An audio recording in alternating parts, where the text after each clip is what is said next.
600,000 metacycles ago, I see the future. A Cybertron exhausted, depleted of natural resources, a dead world. I decide to do something about it. I do so unencumbered by emotion or sentimentality, growing new subroutines dedicated solely to the core issue of survival.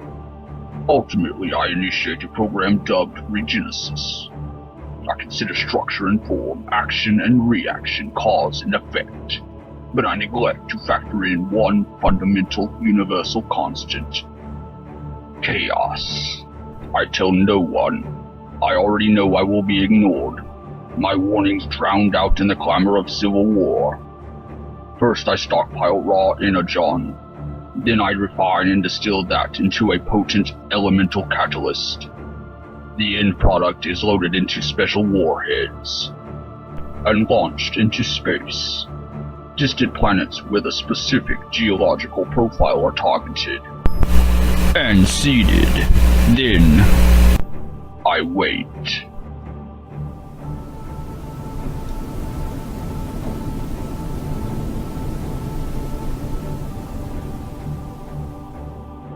Much later, I return, proactive.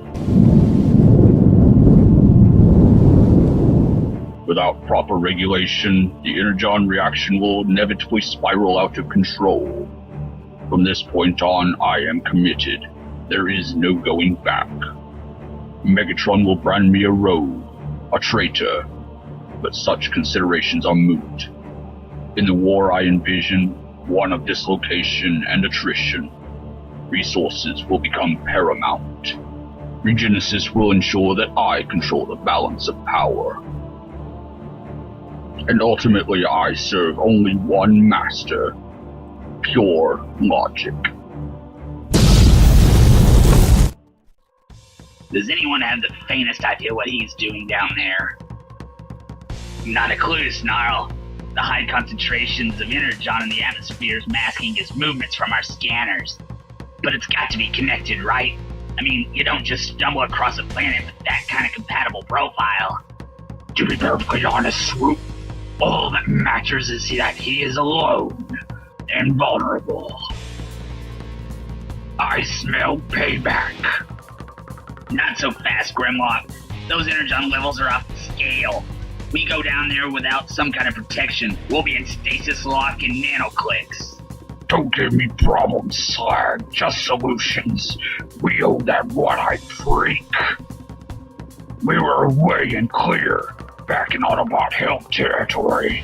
The energon cache was ours, but no, that clockwork processor of his ticked over and spat out its conclusion, and if he couldn't have it, neither would we.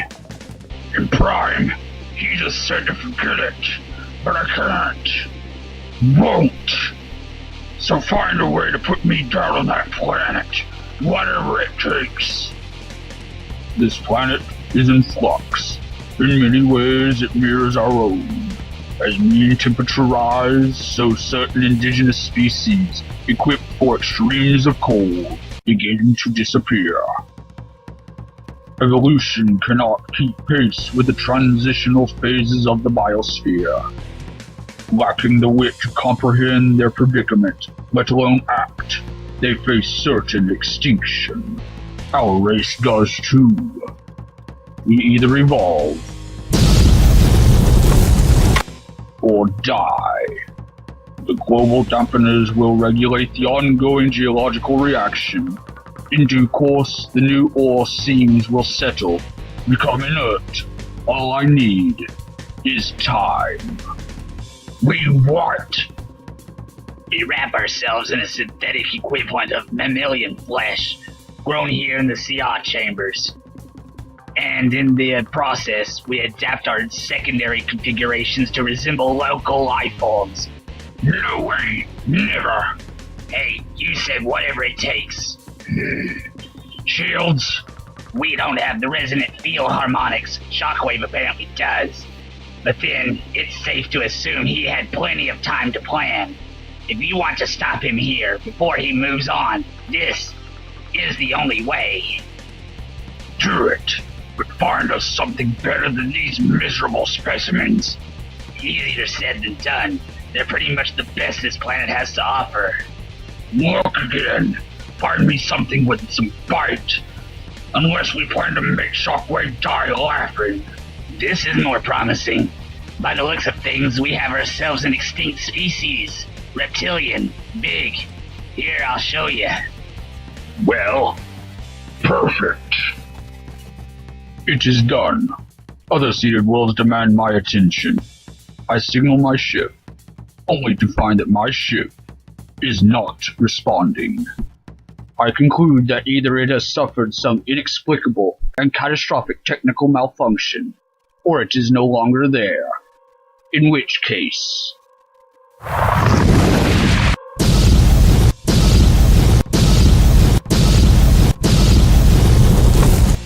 attack is inevitable. Dinobots!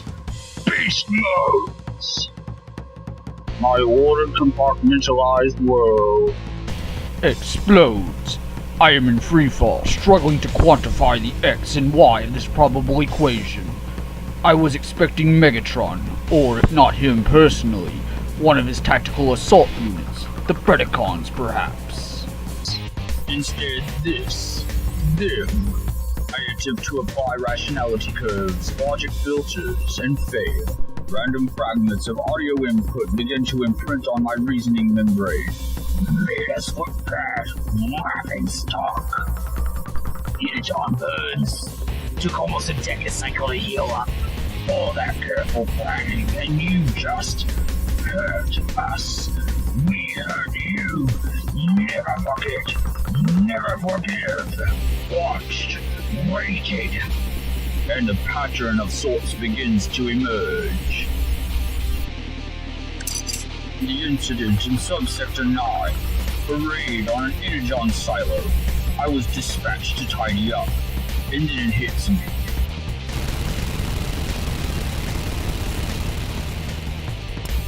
All this is about revenge. My logic center teaches on the brink of seizure, to have risked so much, come so far, for nothing more than rooted pride. I cannot.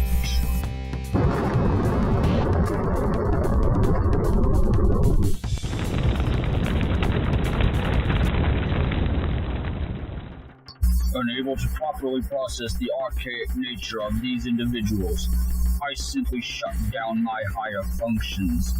A new, primal subroutine takes root, facilitating a synthetic equivalent of rage.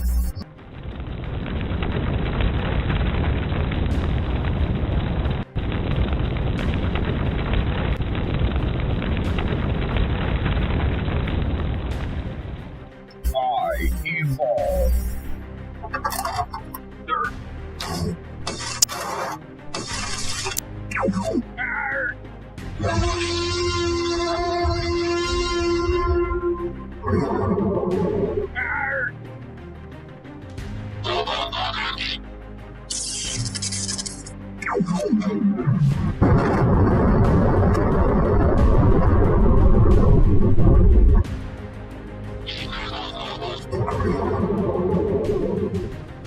With some considerable effort, I restore my neural cortex to its operational status quo.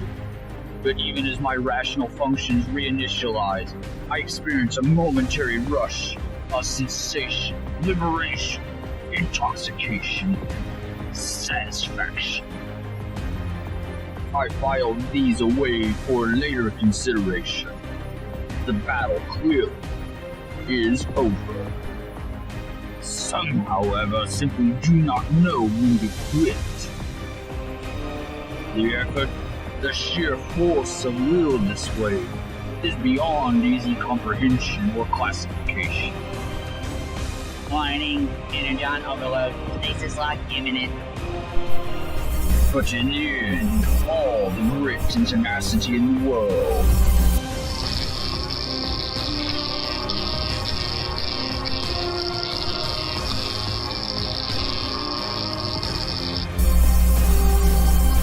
must bow to the laws of probability. Critically, I start to dissect the whole strange encounter and assess its direct implications.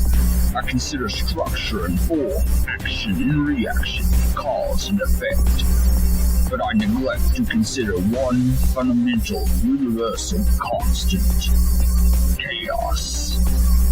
Relax. We're set for the drop. You coming?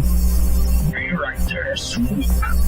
Just one last bit of business to take care of.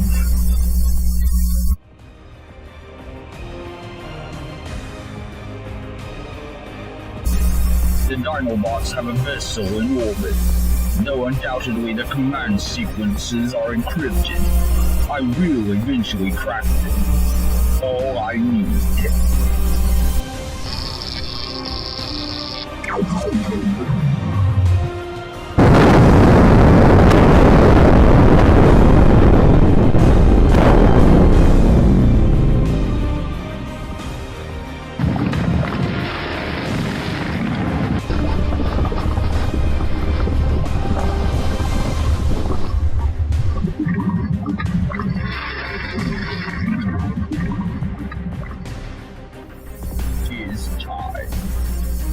Shockwave is missing. Until I determine if this is enemy action or something more internalized, I have ordered his research facility sealed. You will conduct a full and painstaking investigation into all Shockwave's current and archive projects. I want to know exactly what he was working on. Do you understand? Oh, completely. Trust me, Professor Goring, you'll want to see this sooner rather than later. I think, Clive, I'd prefer to live a little longer and consider this find of yours at my... See? I told you! Forget the fragments we've dug up so far. This is the real deal.